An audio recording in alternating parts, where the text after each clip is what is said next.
സുഹൃത്തുക്കളെ, സഹോദരങ്ങളെ, എല്ലാവർക്കും ന്യൂസ് കേരള TVM-ലേക്ക് സ്വാഗതം.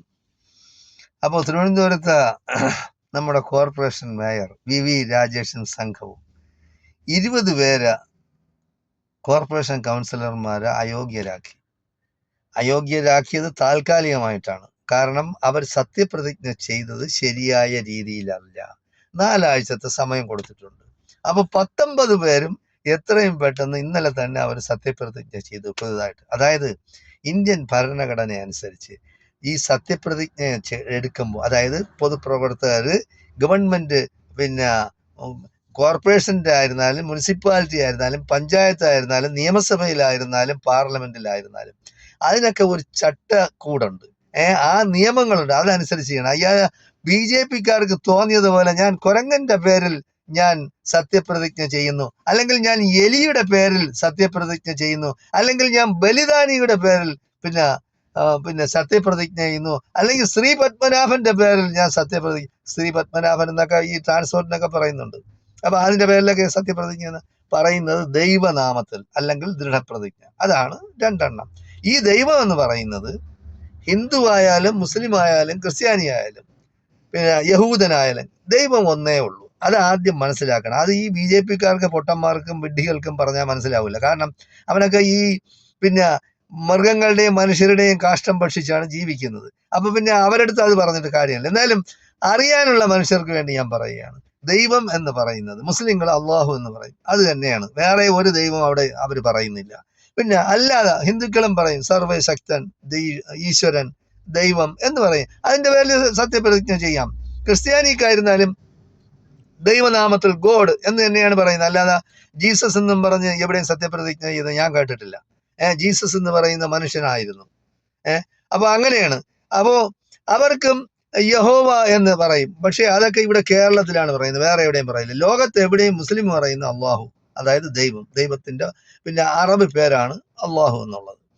ദൈവം എന്ന് പറയുമ്പോൾ മലയാളത്തിലെ ദൈവം, അതായത് ഇംഗ്ലീഷിൽ ഇപ്പൊ എവിടെയായിരുന്നാലും അവർ ഗോഡ്, ദൈവത്തിന്റെ നാമത്തിൽ ഗോഡ് എന്ന് പറഞ്ഞാൽ ദൈവം, അതായത് അള്ളാഹു, അല്ലാതെ അല്ലെങ്കിൽ ലോഡ്, അത് തന്നെയാണ്. അപ്പൊ അതിന്റെ പേര് സത്യപ്രതിജ്ഞ ചെയ്യുക, അല്ലെങ്കിൽ ദൃഢപ്രതിജ്ഞ ചെയ്യുന്നു. ദൈവം ഇല്ലാത്തവനെ സംബന്ധിച്ചിടത്തോളം അങ്ങനെ ചെയ്യും. ഇത് 2 ഉള്ളത്. അതിന്റെ ഇടയിൽ അവർ കൂട്ടിക്കലർത്തി ഇല്ലാത്ത, ഞാൻ ചെട്ടിപ്പഗവതിയുടെ നേരത്തിൽ, ഞാൻ കാവിലമ്മയുടെ നേരത്തിൽ, അങ്ങനെ പേരിൽ നിന്നും പറഞ്ഞ് സത്യപ്രതിജ്ഞ ചെയ്ത് അതിന് നിലനിൽക്കില്ല.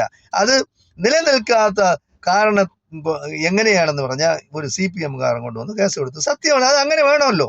അതായത് ഒരു യൂണിഫോമിറ്റി വേണം ഏതിനും. ഗവൺമെന്റ് അല്ലെങ്കിൽ ഭരണഘടന ഇതനുസരിച്ച് ഭരണഘടന ലംഘിക്കുക എന്നുള്ളത്, ഭരണഘടനയിലേക്ക് എന്നാണ് ഇവന്മാർക്ക് വിശ്വാസം വന്നത് ഈ BJP RSS-കാർക്ക്?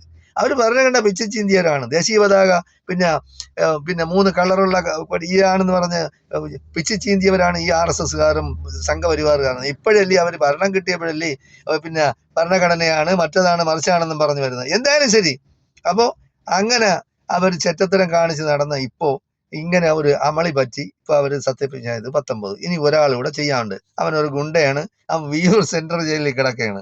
അപ്പോ അവന് സത്യപ്രതിജ്ഞ ചെയ്യിക്കാനുള്ള ഒരു പരിപാടികൾ നോക്കുന്നുണ്ട്. അത് ചെയ്തുകൊണ്ട് പോട്ട്. എന്തായാലും ശരി. അപ്പൊ മനസ്സിലാക്കാനുള്ളത്, ഈ VV രാജേഷൊക്കെ എന്തൊക്കെ പറഞ്ഞാണ് ഇവിടെ അധികാരത്തിൽ കയറി, എന്തൊക്കെ പറഞ്ഞിട്ടാണ് കള്ള വോട്ട് ചെയ്യിച്ചും അല്ലാതെയും ആളിനെ വോട്ട് ചെയ്തും, അതായത് ഇലക്ഷൻ കമ്മീഷൻ ആയിരുന്നാലും ഇവിടുത്തെ ജുഡീഷ്യറി ആയിരുന്നാലും ഇവിടുത്തെ സിവിൽ സർവീസ് ആയിരുന്നു, എല്ലാം BJP RSS സംഘപരിവാർ ശക്തികൾ കൈയടക്കി വെച്ചിരിക്കുകയാണ്.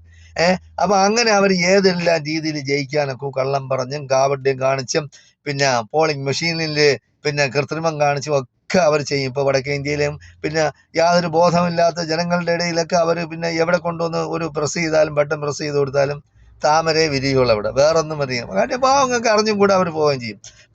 വ്യക്തവും ആയിട്ട് അവര് താമരയ്ക്ക് വോട്ട് ചെയ്യില്ല എന്ന് പറഞ്ഞ് വരുന്നവരെ അവർക്കറിയാം. അവർ വേണമെങ്കിൽ പോലീസിനെ കൊണ്ട് പട്ടാളത്തിനെ കൊണ്ട് അടിച്ചു ഓടിപ്പിക്കും. അപ്പൊ അങ്ങനെയൊക്കെയാണ് പല സ്ഥലത്തും ജയിക്കുന്നത്. എന്തായാലും ശരി. അപ്പോൾ അതൊന്നും കേരളത്തിൽ വലുതായിട്ട് നടക്കില്ലെങ്കിലും ചെറുതായിട്ടൊക്കെ തൃശ്ശൂരൊക്കെ നടന്ന് പല സ്ഥലത്തും അങ്ങനെ നടന്നിട്ടുണ്ട്. അപ്പൊ എല്ലാ സ്ഥലത്തും കണ്ണിൽ എണ്ണയൊഴിച്ച് കാത്തിരിക്കാനൊക്കെ ഇല്ലല്ലോ. ഇപ്പൊ നേമത്തായാലും കഴക്കൂട്ടത്തായിരുന്നാലും ചാത്തന്നൂരായാലും ജയിച്ച എന്തിനാണെന്ന് പടച്ചതമ്പുരാനെ അറിയാവൂ. എന്തായാലും ശരി. ഇപ്പൊ അവർ ജയിച്ച് ഭരണത്തിൽ ഏറാനുള്ള ഭൂരിപക്ഷം ഇല്ലാതിരുന്നിട്ട് പോലും പിണറായി വിജയൻ എന്ന് പറയുന്ന ഒരൊറ്റ CPM-കാരന്റെ ഇതിലാണ് അവർ അധികാരത്തിൽ കയറി. അല്ലെങ്കിൽ അവർ അധികാരത്തിൽ തിരുവനന്തപുരം കോർപ്പറേഷൻ അവർക്ക് കിട്ടുന്ന യാതൊരു സാധ്യതയില്ല. അതായത് 50-51 സീറ്റായിട്ട് നിൽക്കുമ്പോൾ എങ്ങനെ പിന്നെ അവർക്ക് അധികാരം കിട്ടും? എന്തായാലും ശരി, കുതിര കച്ചവടത്തിന് പോകാനാ പിന്നെ അല്ലെങ്കിൽ കുതിര കച്ചവടം ചെയ്യാനാ സൗകര്യം ഉണ്ടാക്കി കൊടുത്തവർക്ക് അങ്ങനെ ഒരു സ്വതന്ത്രനെ കൂട്ടുപിടിച്ച് അവർ അധികാരത്തിൽ കയറി.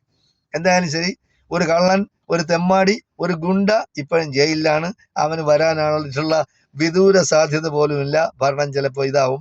എന്തായാലും ശരി, വേറൊരു സംസ്ഥാനത്ത് വേറൊരു സ്ഥലത്തായിരുന്നു എന്നെ പിന്നെ കോൺഗ്രസിന്റെ അല്ലെങ്കിൽ CPM അല്ലെങ്കിൽ വേറൊരു പ്രതിപക്ഷ പാർട്ടികളുടെയോ ഒരു ഭരണമായിരുന്നെങ്കിൽ എന്നേ തൂത്തെറിയപ്പെടുമായിരുന്നു.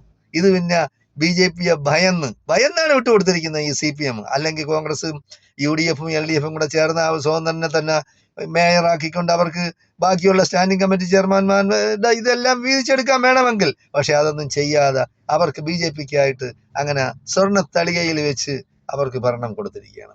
അപ്പൊ എന്തായാലും ശരി, നടക്കുന്നിടത്തോളം നടക്കട്ടെ, അവരും ഭരിച്ചു പിടിക്കട്ടെ. കാര്യം അവരുടെ വാഗ്ദാനങ്ങളും അതും ഇതുമൊക്കെ എങ്ങനെയാണ് നിറവേറ്റുന്നതെന്ന് തിരുവനന്തപുരം കോർപ്പറേഷനിലെ ജനങ്ങൾ കാണട്ടെ. അതായത് ഓടയിൽ വെള്ളം പൊങ്ങിയാൽ തിരുവനന്തപുരം നഗരം വെള്ളക്കെട്ടിലായാൽ PV രാജേഷ് അത് ഞങ്ങളെ ഓടയല്ല, പിന്നെ അവന്റെ അപ്പന്റെ ഓടയാണ് അത്.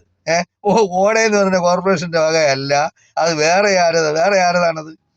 അപ്പൊ ഉത്തരവാദിത്തത്തിൽ നിന്നുള്ള ഒളിച്ചോട്ടമാണ് അവനൊക്കെ. അതായത് ചെയ്യേണ്ട കാര്യം ചെയ്യേണ്ട സമയത്ത് ചെയ്യില്ല, അതിന് ബാക്കിയുള്ളവരെ കുറ്റം പറഞ്ഞ് നടക്കുകയാണ്. എന്തായാലും ശരി സുഹൃത്തുക്കളെ, സഹോദരങ്ങളെ, നമ്മൾ മനസ്സിലാക്കാനുള്ളത് ഈ ചെറ്റത്തരം നാട്ടിലെ വിഭാഗീയത ഉണ്ടാക്കുന്ന, വെറുപ്പും വിദ്വേഷം പടർത്തുന്ന ഈ RSS സംഘപരിവാർ ശക്തികളെ നിങ്ങൾ ഒറ്റപ്പെടുത്തണം. നിങ്ങൾ LDF അല്ലെങ്കിൽ UDF ആയിരുന്നാലും പ്രശ്നമൊന്നുമില്ല.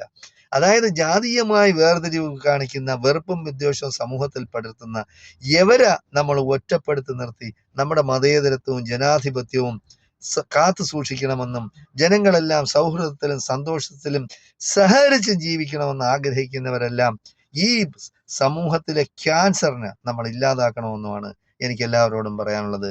ജയ് ഹിന്ദ്, ജയ് ഭാരത്.